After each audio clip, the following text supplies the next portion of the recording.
Hello and welcome back to Let's Play DTS-T, and this time it's me who is doing the introduction, Deathmatcher, because it's the last episode that I'll be on. And here we have my fellow, say your name. My name is Antroid, and today we are going into Moranon, or however that is pronounced. And if I recall correctly from the thread, this is probably a recreation of some place from Lord of the Rings, because people were mentioning that, and I haven't seen that yet. Yep, that's correct. And you also guessed right for the last level. Geonosis was a Star Wars reference. And you did pretty well, actually, without having seen the movie, in terms of guessing what's supposed to be what and stuff like that. Well, I only guessed that it was like an arena, and I don't think I guessed anything else about it. So, in the comments, someone told me that yes, it was actually from Star Wars, and that was actually like a name of a planet or something, Geonosis. So I don't know, but yeah, I bet you told us to do that level with Hippocate, so that just more people would praise the graphics on screen. Because if it would be just you, it would be just me who would do that, and with Hippocate it's also Hippocate. Confess. Yeah, maybe, but I think the main reason was I just tried imagining what level I would have more fun co-commenting, and yeah, Moranon slightly won. And also, since this is apparently one big reference, you'll have to explain stuff, because I don't remember anything from those movies. Okay, but you have watched the movies. Well, I have watched them like once, and as I said, Okay. For half of them I was kind of asleep, maybe. I missed all the like battles, epic battles. As soon as they start, I usually just kind of drifted off. Okay. I don't know why. Well, I don't want to spoil things, so I'm going to wait a bit with explanations and just let you play for some minutes, and maybe Sure. you recognize things. And, not likely, but we'll see. I don't even remember that the word more unknown from the.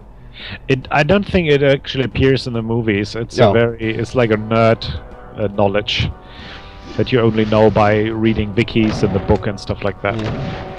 The only locations I remember from the movies are Helm's Deep, or whatever it was the fortress that they were defending. Yeah. Some kind of river with some kind of statues on the sides, and maybe like a huge field before like a huge city on the mountain or something like that. Well, of course, stuff like the mines, but there weren't any big battles in there as far as I remember.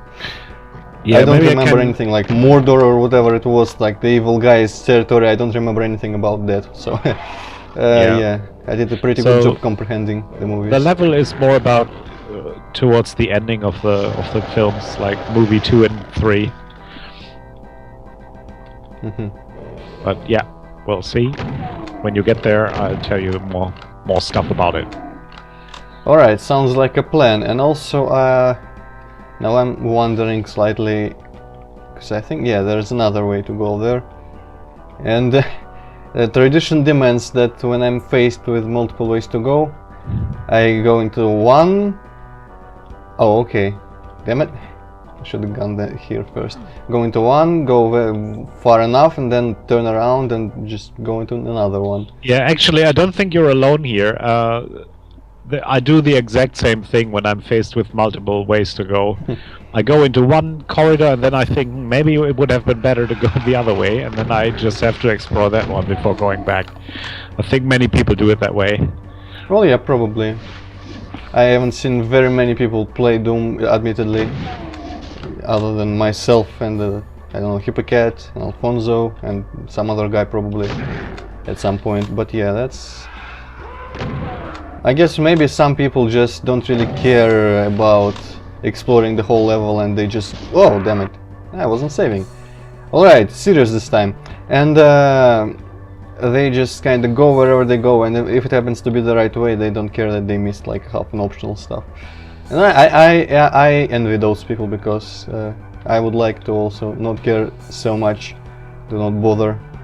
Then again, maybe, I don't know. It's fun to explore, but it's a bit of a pain in the ass when you have to just base base your decision on like, your guess which way is correct and which way is optional. Yeah. I think it all comes down to if you can keep all the ways in mind roughly. As soon as you start forgetting things and you're like, there was probably some other way I could go, but I've forgotten that and where it was. That's the point where it's starting to become not fun anymore. But as long as you can like keep the two corridors in mind that you haven't seen yet, I think it's an interesting thing. Well, yeah, it's one of those things that I can complain slightly or maybe say that it's inconvenient or something, but I would protest it being changed into something more streamlined, because I like the experience of actually thinking about what to do in the game and not just like being led down one single path. Maybe sometimes seeing items on the sides slightly going to left or right to pick them up. Yeah. Like I started BioShock Infinite yesterday, and I really don't like the level design in that game. Okay. I think it's more about the story in that game than it is about level design, but I haven't played it yet, so don't know. Well, yeah, the story and setting are really like intriguing, and I'm really interested in where it goes. But the gameplay, I just really don't know, just isn't. I guess after Metro Last Light, I'm used to being able to stealth everything, and in BioShock, and especially it seems that game really makes it seem like you should be able to avoid some of the battles, but you can't, as far as I know. Although, like, even they've got like turrets that are pretty lively. They are hard to destroy, but I haven't found a way to completely like avoid them. Either you waste like half of your mana on possessing them for like 5 seconds, or you just duck around the corner and shoot them for half an hour. So yeah, I don't know. It's really refreshing to play Doom after that game. I'm thinking of just turning difficulty down to easy on that one and just playing for the story. But who cares? Yeah, actually, it's more that's unknown. what I do in Doom a lot of times. I just play on I'm Too Young to Die because I want to have a relaxing evening and not, be challenged in some way. Well, when I want to have a relaxing evening, Doom doesn't really come to mind at all, even on the easy difficulties. I just browse internet and nothing more in that case. Yeah, but you know, some change every now and then is good, and I do have evenings when I cannot play Doom for relaxing, but there are. Actually, I like playing the odd level on some Sunday or Saturday afternoon, and then I usually play on I'm Too Young to Die, not because I can't do harder, but I just can't be bothered. Be asked to do it. I don't know. I usually, when I play games, I always select like the hardest difficulty level, because I feel, I don't know, maybe it's just because of how I balance my levels when I make them, but I feel that the hardest difficulty level is like the one that they balanced, but for the easiest they just, I don't know, they made things easier after they made the game for the easier levels. And of course that often bites me in the ass, because the hard difficulty levels in games are really often quite unbalanced. But otherwise I just always feel like I'm missing a challenge or having it too easy a time at something. Oh, this, you know what, this, I not so much recognize it from any movie, but I recognize the general layout from Deus Vault 2, I think. I haven't played that one, but that also had a level. It was a bit more green, but I kind of recognize the general shape and the landscape here with the river, and there was a cave in that level somewhere around this direction. Yes, I guess. Maybe that game. Or is it a Doom mod or something? Or it's just a WoD with levels. Okay. Well, I think it might have been was inspired Doom. by this, just by the same Lord of the Rings part, because this is where the hobbits go closer and closer to Mordor, and then they try to creep up the steps that lead them to the spider cave. Yeah, that was openly also a recreation of an area from the film. I don't know, the first Deus Vault was, it also had like the tower with the Eye of Sauron for some reason, in just normal Doom levels. They had that tower in the distance or something. And in the second one he like went all out. There's he didn't finish it as far as I'm aware so far yet, but he released like demos on betas or alphas, and there's all sorts of levels that don't seem to be connected by any kind of story, and one of them is that. And it's pretty tedious as far as I remember. You can open like the gates to the fortress or whatever building that is, and there's like 1,000 just demons flooding out, and you use BFG to slowly but steadily kill them all.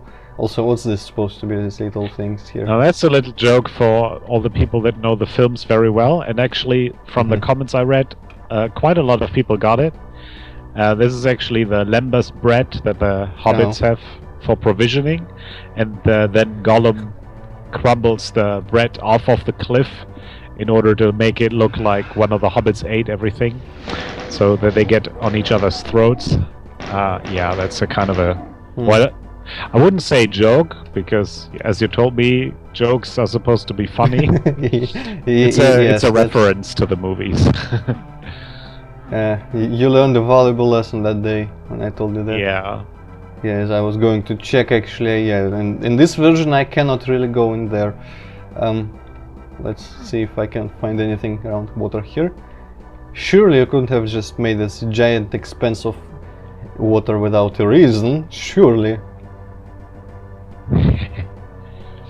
Okay, I'm starting to see where this is going, but still I'm going to just check the perimeter, so to speak. Ah, this texture is stretched out, I see. In the Oswald it was a recolor of like the silver texture, only in green, I think. Ah, well, what's with that laugh if there's actually something here? Yeah, there should be some benefit to actually jump here, and yeah, this is my way of doing secrets. Yeah, that's not a bad secret, because I don't know, some people would not have thought of just combing the whole area, because it's not often that, it's not often that the authors actually bother having purpose to all their areas. So it's many authors, what they do is they do a lot of time doors and super secret walls and stuff, and yeah, I like the idea of rewarding the player for going a bit of exploring along the way. Yeah, that's some exploration is just too obvious to be called secrets, but in this case I think it's justified fine enough. I kind of yes, here. Okay. Yeah, to be honest, as I got closer to finishing the game, I got even more lazy with doing secrets. So I think Geonosis has no secret at all. So I lied to you a couple days ago when I said there was only one level with no secrets. So there must be at least two or something. You bastard! Yeah. How could you? Cheesy me. And yeah, this one has, well, the automap can tell you, so it's not really a spoiler. I think there's only... there's actually two secrets. Let me think of that. Yeah, I know what the second is. Well, that's good that you actually remember it, because it would be worrisome otherwise. Yeah, well, I cannot remember the exact secret count on every of the 33 levels, but yeah, mostly like 90% should be in my head. Well, not like the numbers. I don't know. I personally, when I replay some of my older maps that I finished for my project. Oh, damn it, Riley. Okay, can I pause him? Yes. Before I forget what I was going to say, I remember all the individual secrets, but I don't remember how many there are. I just remember them one by one when I play. Okay, whatever, Riley, go. Spider waiting for you in there, Marine. Okay, the emotions that he displays are unlike anything I've ever heard from any human being. Well, yeah, I watched the two last recordings, and I was a bit confused because I don't think you really got the intended effect right. But explaining it would absolutely spoil the game, so yeah. Well, let's just say that you're absolutely right, that no entirely human being would act like that. Well, yeah, I said that knowing what it would imply. Yeah, as far as I remember from that bite, he's probably like converting or transforming or being corrupted or something, and that's why Yeah. he's talking so weird. But still, it's kind of, I don't know, sounds funny. But I can't really imagine how to make that kind of character sound strange in a really like intimidating or sinister way without it seeming funny to some people. I guess I just find a lot of stuff funny that's supposed to be serious. Yeah, well, I don't know how the recording is actually looking or sounding like to other people. But well, I still have a great time listening to them because yeah, at least it's not something that I'm disappointed with or anything. So yeah, I'm not a super professional voice actor, but yeah, I think I hopefully did okay. Well, yeah, in general I don't have any complaints about that, but yeah, the stranger tones are kind of weird, but I guess it's justified by what's happening to him. Also, as far as I remember, yes, from the Deus Vault map, the shape of that structure looks really strange on the auto map usually, and in this case also, because it really doesn't seem like anything anyone with any sense would build, with all the spikes and whatever. Why would anyone build those spikes? But I guess it looks cool, so maybe the Fantasyland architects are concerned with that most of all. Also cool little corpses in the webs throughout the cave here. Yeah, thanks.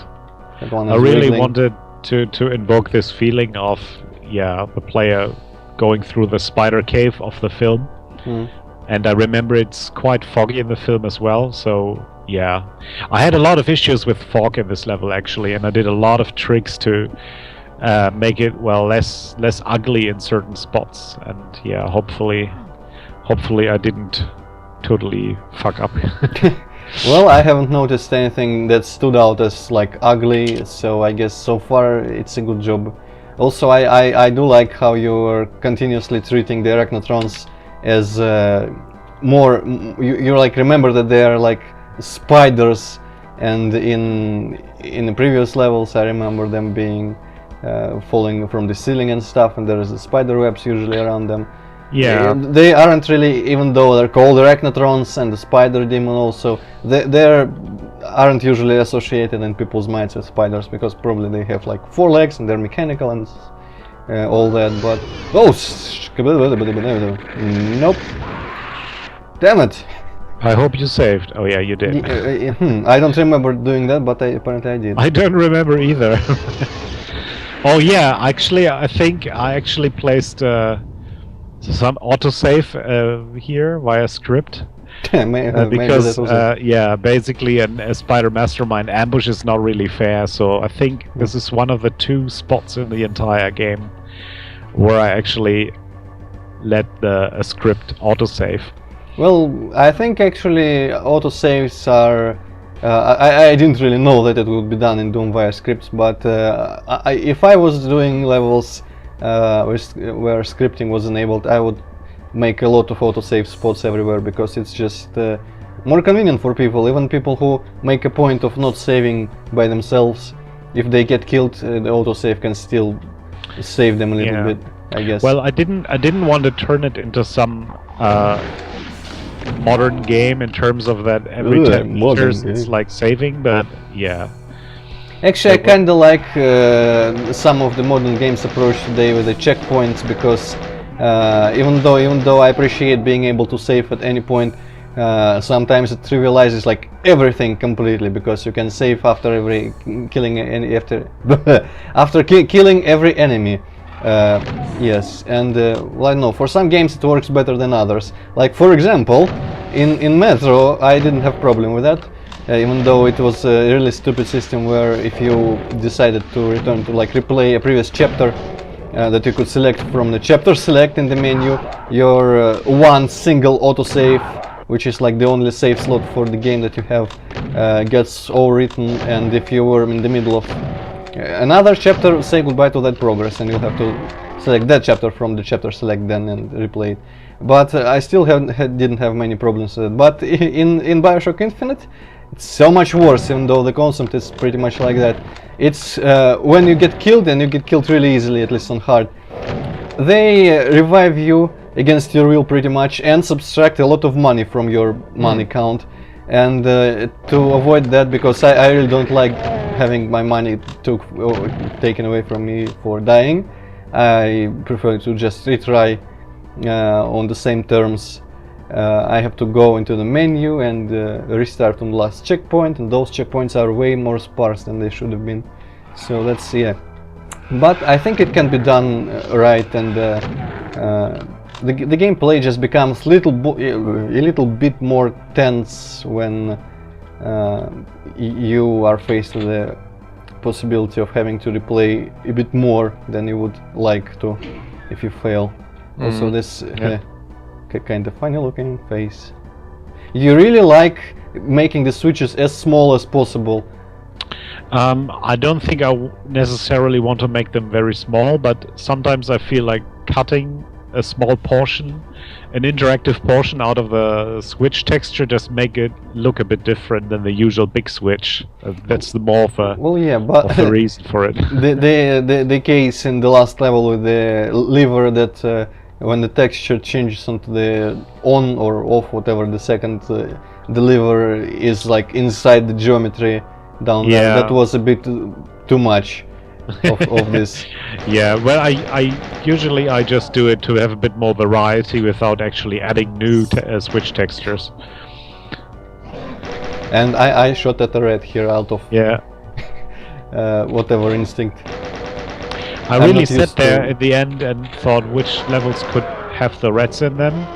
And initially I had a bit too many levels and it just felt cheesy, but yeah, after cutting lots of rats from the game, this tower remained because the rats just felt right here.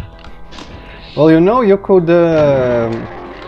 make like a point of the rats being, or something, make something slightly different from the rats, and being like where the dimensions get slightly affected by all the activity with the DTS-T, like these creatures appear and do whatever else, and I don't know, something like mysterious like that, and so all of the levels could have like some, I don't know, some insects or something in them, and it would be kind of creepy in its own way. I don't know, it's probably I'm bringing such an idea because I'm doing something similar. As I remember showing you some of my bugs, and you said you saw them in a thread, even if you remember those crawling on the wall. Yeah, it's pretty much here. I just kind of told exactly as I was doing it. They are like what's the word in English? A symptom, I guess, of all the transdimensional activity in my story. If the level is more fucked up than usual, I also, additionally to everything else, I place a couple areas where there's like a lot of bugs of those. And I don't know, the rats, when you said that many maps in your WOD had rats, I immediately like made this connection that the rats are like the creatures of that form when space-time fabric gets tampered with, or something like that. Stupid. Yeah, well, it's a nice idea. I think it's a bit over the top. Well, yeah. In terms of what I had in mind, I just wanted to have some vermin creeping around, breathing a bit more life into the environments.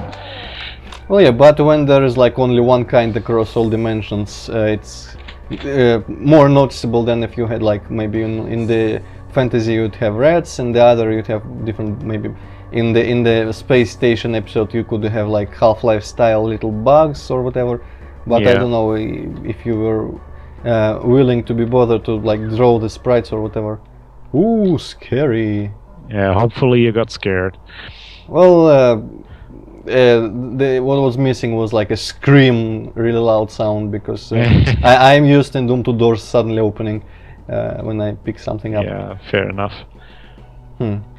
Well, I thought of the rats more like just some environmental effects like the dust clouds in other levels or the laser beams. So these are like the future rats are the laser beams and stuff like that. That's an interesting idea. It's a bit of a technical point of view, to be honest, but yeah, that was my point of view while doing it. Okay, so in the future rats are lasers. Good to know. That's a very shortened somehow they digest of my speech. Well, I like being short and to the point. So somehow, apparently, over the course of however many years in the future, that episode was rats evolved into invisible lasers that could devour vacuum and whatever else it was. In Hypocat, we helped a bit with the lore behind the levels for you, free of charge. Yeah. So you see a lot of backtracking at the moment, and the reason for that is that in the movies, the hobbits first go to the Black Gate of Mordor, and then they realize there's no way in for them there, so they have to find an alternate route, and that is the Spider Cave. And I wanted to reverse that here, that the player has first to go to the Spider Cave and then turn around and actually go to the gate. And the gate's name in the Orcish tongue, or in the tongue of Mordor, is Moranon, which means Black Gate, and that's the name of the level. Well, it's a cool sounding word, if anything. Yeah, I absolutely like it as well. But even within the context of what happened in the movie, it's kind of funny when we go and see this huge structure, impressive, imposing, and we just kind of go in a cave at the side and get back and just completely ignore the whole structure and then just go back. And whatever, I didn't really want to get in there. I'm just doing my own thing here. Okay, it's an impressive castle you got there, but I'm just passing by. Don't mind me. Yeah. Well, it's good that you made monsters appear on the way back, because otherwise it would have been a bit too much for me. Even for my standards, I wouldn't want to have this much backtracking without new monsters. I guess in this case it's better like this than if you just make some incredibly convenient shortcut that would drop me like right here exactly after I pick up the yellow key, because that's cheesy. And in this case it actually feels like I'm doing something. By having to go back all the way back, you also get a bit of a better sense for the largeness of the world. Yep, the catacombs or whatever they are that I traverse to and fro that fortress, they actually seem a little bit significant when I have to go back through them again. It's like one I was mentioning, the Might Magic Crusaders game with the catacombs that I had to cross like 3 or 4 times, and they're extremely long and boring, but it really made them feel like a difficult journey that my character had to make to get to different parts of the world. And that's much. And suddenly rain, but only there. Okay. Also, I forgot to ask when I was back there, what's the big stone thing with the face? It's half covered in vines. That's ruins of some kingly statue that have been overgrown partly, and that's actually in the movie as well. So I think it's the opener of the 3rd film, or maybe the closing scene, or one of the closing scenes of the 2nd movie, where the hobbits and Gollum just venture through this wilderness trying to find access to Mordor and finding the remains of some lost civilization in terms of ruins. That's kind of funny. That's just, well, there's some lost civilization, but we're not here for that boring old stuff. Seems like in fantasy lands you can't go a couple of yards in the countryside without stumbling on some lost ruins. Yeah, and this is supposed to be a swamp, and it's a reference to the swamps that appear in the movie. Well, I don't remember swamps in the movie, but I like this area even though it's, to be perfectly honest, for it to feel more like a swamp, the texture on the sides would have been a bit less like just plain old dry rock as everywhere else. Would benefit from maybe some vines over, maybe if you superimposed the vines patch on this old patch, it would been cooler. But I don't remember how it looked in the movie, so maybe it's closer like this. I don't know. You said you didn't like recolor textures, but did you try to like make new textures out of old patches? No, I'm not a really big fan of patches, to be honest, because yeah, I did it here and there, but yeah, I was not like sitting there for hours and hours patching together new textures. Well, understandable, but I guess the vines are just the case which I like, especially because I like putting them over another other textures that didn't have them in the original, and just you just bam, this is now overgrown and stuff like that. You're just in the first part of the swamp, so maybe you'll find some vines if you venture further. There they are. Maybe I will. Yeah. Almost like you know what's coming. Almost. Almost. Yeah.